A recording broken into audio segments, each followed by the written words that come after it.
Corey Archangel est un artiste américain né en 1978 et il se sert du potentiel anarchique et la culture source libre pour mettre à mal la notion d'auteur ainsi que la valeur et le statut de l'objet d'art.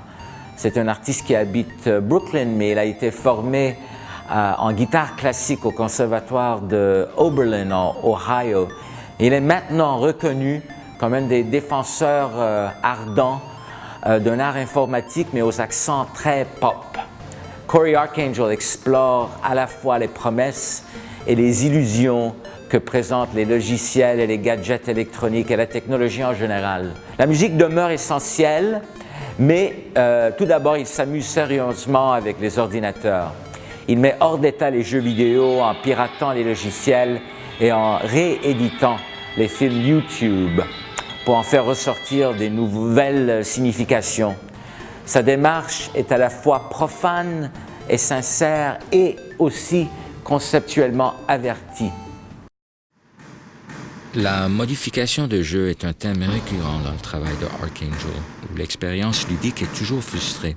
Ces modifications montrent la tension qui ressurgit constamment entre le bricolé et le professionnel.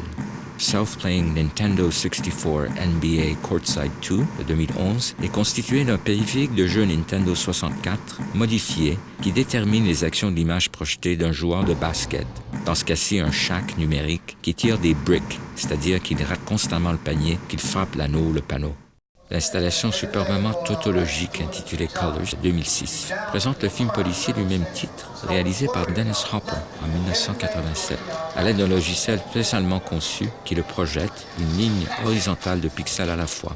Sweet 16 de 2006. Cette œuvre crée une nouvelle composition à partir de vidéoclips trouvés tout en évoquant le concept avant-gardiste de déphasage et de boucle élaboré par le compositeur minimaliste Steve Reich dans les années 60 et 70.